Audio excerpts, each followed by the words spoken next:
Eu moro em São José dos Campos, eu fiz questão de vir pessoalmente aqui em Sorocaba pela importância de eventos como esse. Foram 2 horas e meia de carro até chegar aqui.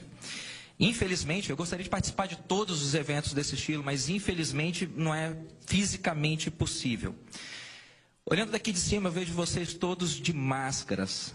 Inclusive, foi me solicitado que, como um cachorro adestrado, eu colocasse essa focinheira em cima da minha cara também. Vocês conseguem perceber que, de um modo muito simbólico, essas máscaras não foram tornadas obrigatórias sobre os ouvidos de vocês?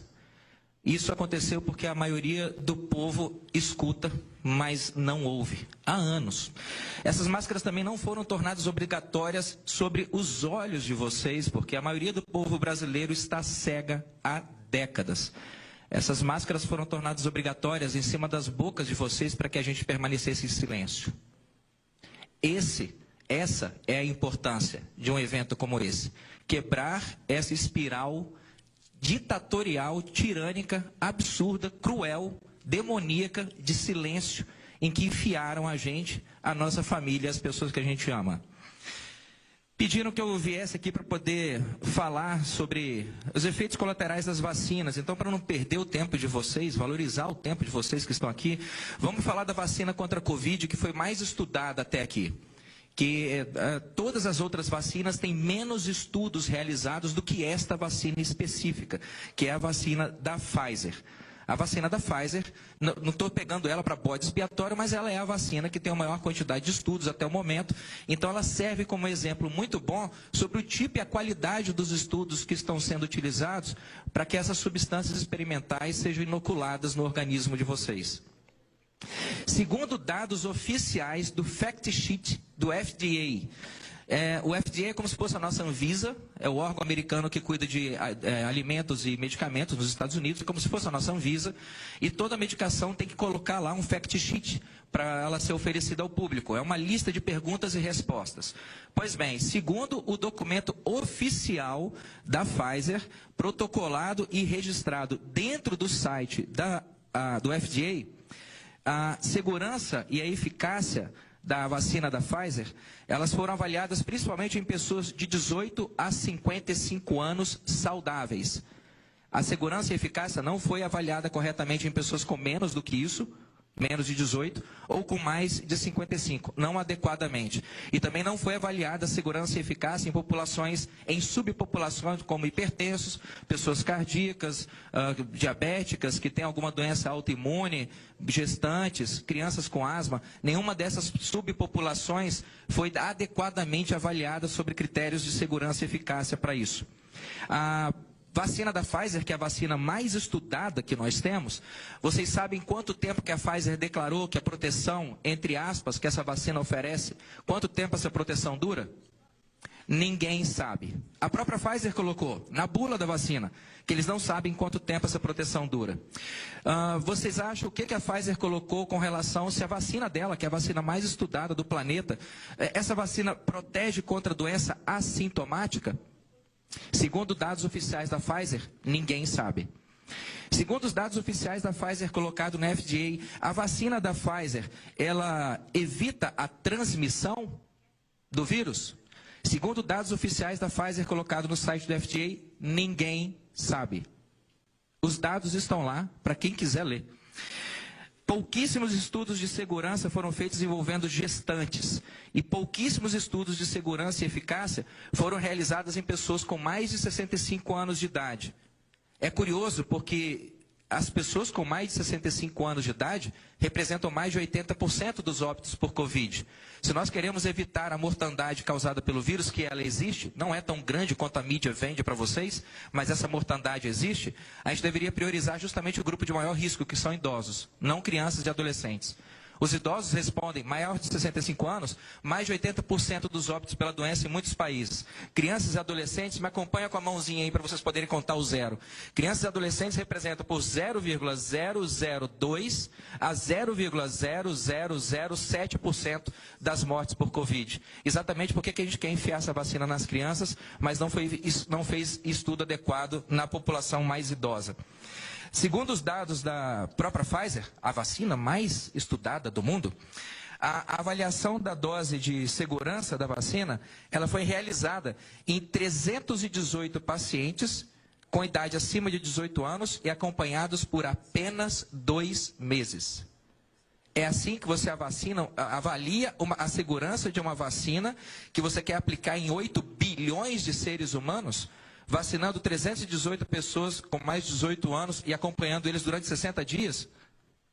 Bom, eu não considero isso uma avaliação adequada de segurança e eficácia.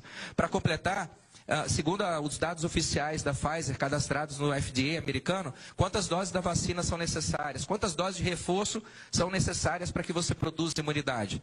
Ninguém sabe. Essas vacinas contra a Covid, elas são tão experimentais, que a gente não sabe nem quantas doses são necessárias.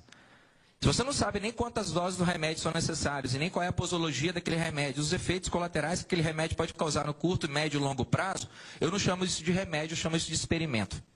E estão querendo colocar vocês, seus filhos e seus pais no meio desse experimento. A autorização para uso da vacina da Pfizer em adolescentes a partir de 12 anos de idade, ela foi emitida após o estudo de fase 1 e 2, considerando que vacinas para segurança são 4 estágios. Eles fizeram avaliação de 2 estágios em 1.131 adolescentes que foram acompanhados durante 2 meses. Sério, a gente vai pegar um estudo de 1.131 adolescentes e vamos vacinar 69 milhões de crianças e adolescentes no país com essa substância experimental? O Brasil tem mais crianças e adolescentes que o Reino Unido inteiro tem de gente. E a gente vai vacinar nossas crianças e adolescentes a partir de um estudo de 1.131 adolescentes que foram acompanhados apenas durante 2 meses. Como é que faz? Eu vacino meu filho adolescente, se ele der problema depois de 2 meses eu mando ele para a Pfizer? É assim que vai funcionar? Ou mando para o Ministério da Saúde? Ou mando para o raio que o parta? Bom, durante 2 meses a Pfizer garante, depois de 2 meses, lá garantia é ninguém, né? Apesar da autorização do uso de combinações de vacinas, eu tenho visto isso direto, os famosos gourmets de vacina, acho que vocês já viram. Me dá aí 2 Coronavac, uma Pfizer e uma Moderna para poder levar para casa, ou uma AstraZeneca em embalagem de viagem. As pessoas estão fazendo gourmetização de vacina. Certo? Isso aí não é para você ficar degustando, isso é uma coisa muito séria. Apesar desse tipo de protocolo estar sendo utilizado, o intercâmbio de vacinas, nenhum estudo de longo prazo foi realizado ou citado até o momento sobre a segurança de você utilizar vacinas diferentes contra o Covid. Você está fazendo isso por sua própria conta e risco. Depois vai reclamar com os nossos jornalistas se você tiver algum efeito colateral. Finalmente, eu escrevi um livro só sobre as vacinas de Covid. Dos 20 países, das várias análises que eu fiz nesse livro, eu peguei os 20 países com maior índice de desenvolvimento humano do mundo. Não dá para falar que a lista, a gente tem quase 200 países no planeta, os 20 países que têm o maior IDH, certamente são países que têm uma organização social, verba, financiamento para a saúde, bem adequados, né? Quem que não gostaria de morar em um dos 20 países com maior IDH do planeta? Ok. Eu fui lá e peguei os 20 países com maior IDH do mundo e comparei a taxa de mortalidade de Covid deles desse ano, 2021, comparada às taxas do ano passado, a média da taxa desse ano, comparada à média da taxa do ano passado, sendo que ano passado eles não tinham vacina, esse ano eles têm vacina. O que você esperaria? Bom, como ano passado, esses 20 países extremamente organizados não tinham a vacina, eles devem ter tido um índice de mortalidade bem grande, agora com a vacina ela está bem menor, não é? Não. Em 60% desses países, a mortalidade por Covid aumentou. Em alguns deles, até em 1.600%. Justamente depois do início das vacinas, da imunização, põe um aspas bem grande nisso, da imunização em massa. Só em 2 países, dos 20, só 2 apresentaram uma redução, Suécia e Estados Unidos. Bom, a Suécia vem lidando com essa pandemia de um jeito bem diferente do resto do planeta desde o início dela, lá em março de 2020. A conclusão que eu chego é muito estranho uma vacina que foi feita para proteger as pessoas de morrer por um vírus, de repente, você ter os países mais desenvolvidos do mundo com 60% do aumento da taxa de mortalidade pelo vírus após o início da inoculação dessas substâncias experimentais aí.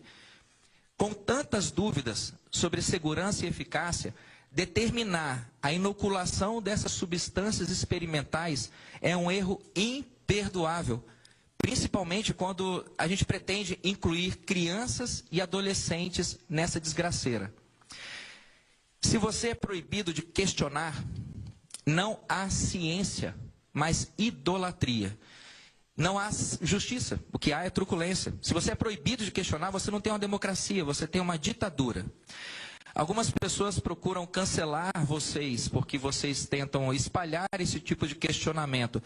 O meu conselho para vocês, a luz só incomoda quem vive na escuridão, e a verdade só incomoda quem passou a vida inteira chafurdando num pântano de mentiras.